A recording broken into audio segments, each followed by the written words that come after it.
Hello viewers, আসসালামু আলাইকুম। Welcome back to my channel Meherima's world. আজকের পর্বে থাকছে Eid special falooda mix recipe. Falooda রান্নাটা অনেকেই ঝামেলা মনে করেন, কিন্তু এখন বাজারে অ্যাভেলেবল ফালুদা মিক্স পাওয়া যায়। তো আজকে আমি ফালুদা মিক্স দিয়ে আপনাদেরকে ফালুদা রান্না করে দেখাবো।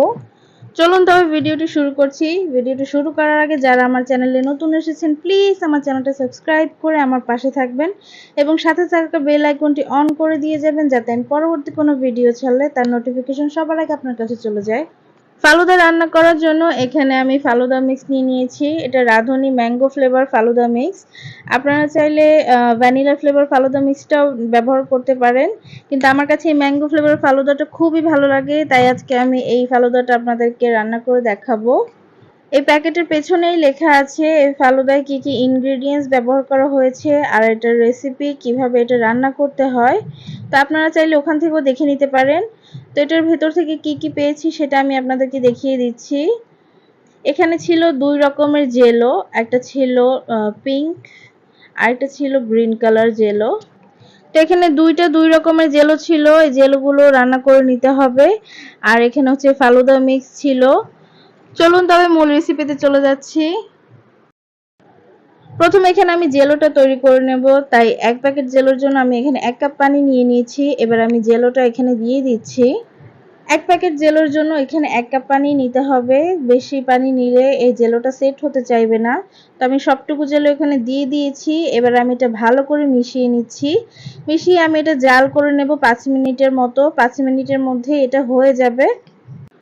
তো এখানে জেলোটা কিন্তু একদমই হয়ে গিয়েছে। আমি 5 মিনিট নেড়েচেড়ে এটাকে মিডিয়াম আঁচে জাল করেছি।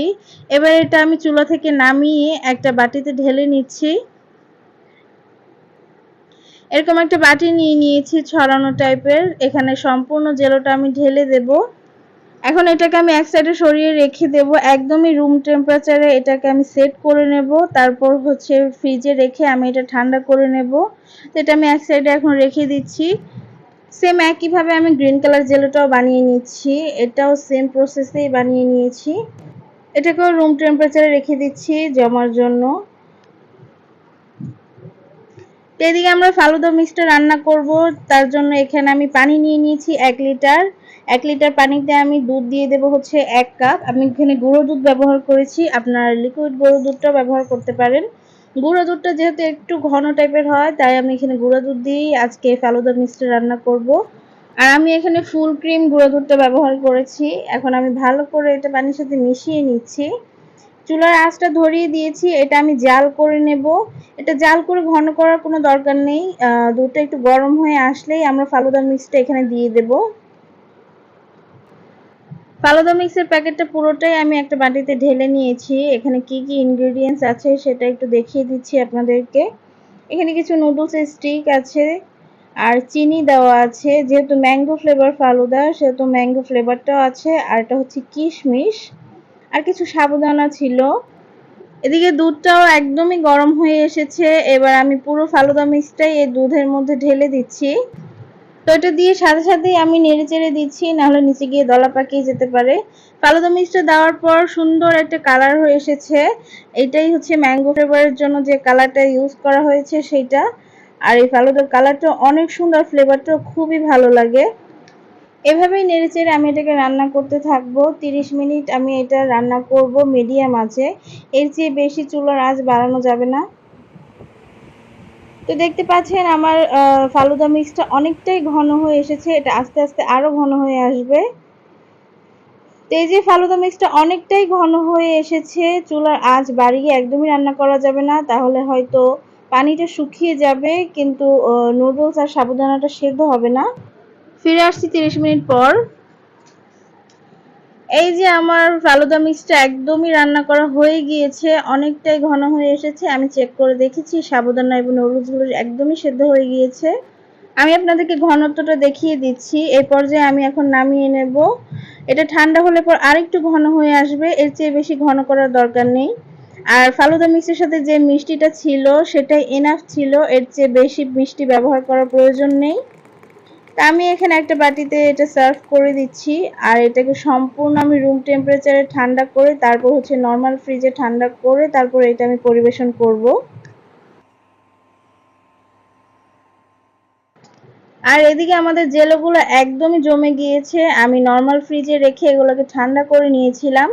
এখন আমি একটা নাইফ দিয়ে এটাকে টুকরো টুকরো করে কেটে নিচ্ছি। এই অবধি আমার ভিডিওটা যদি আপনাদের কোথাও ভালো লেগে গিয়ে থাকে, প্লিজ আমার ভিডিওতে একটা লাইক দিয়ে যাবেন এবং কমেন্টে জানাবেন আপনাদের কেমন লাগলো, এবং আমার চ্যানেলটা সাবস্ক্রাইব করে আমার পাশে থাকার অনুরোধ রইল। তো জেলোগুলো আমি কেটে নিয়েছি, এবার আমি ফালুদাটা বের করে নেব। তো এখানে ফালুদাটাও আমি ফ্রিজে রেখে ঠান্ডা করে নিয়েছি। ওপরে একটা মোটা সর পড়েছে, সেটা আমি ভেঙে আবার মিশিয়ে দিচ্ছি ফালুদার সাথে। এখানে এখন কিউব করে কেটে রাখা জেলোগুলো আমি দিয়ে দিচ্ছি। আমি দুই ধরনের জেলো এখানে দিয়েছি।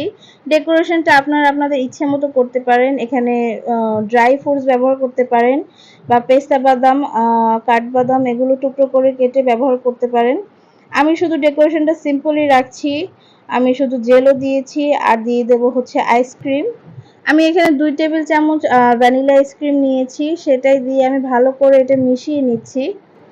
আমি আবারও বলছি, ডেকোরেশনটা আপনারা আপনাদের ইচ্ছা মতো করে নেবেন।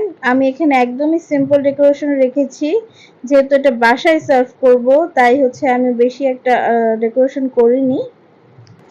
তো সবকিছু মিশিয়ে নিয়ে আমি ওপর থেকে আবার কিছু জেলোর টুকরো দিয়ে এটাকে ডেকোরেশন করে নিয়েছি।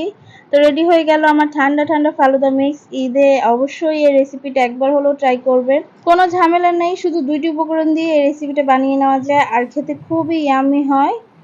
তো ঈদে একবার হলেও এটা ট্রাই করে দেখবেন আর অবশ্যই আমাকে কমেন্টে জানাবেন যে আপনাদের কেমন লেগেছে। আর ভিডিওটি ভালো লাগলে একটা লাইক দিতে ভুলবেন না এবং আমার চ্যানেলটা সাবস্ক্রাইব করে আমার পাশে থাকার অনুরোধ রইল। আমি আজকের মতো এখানেই বিদায় নিচ্ছি। দেখা হবে পরবর্তী কোনো ভিডিওতে। সবাই ভালো থাকবেন, সুস্থ থাকবেন। আল্লাহ হাফেজ।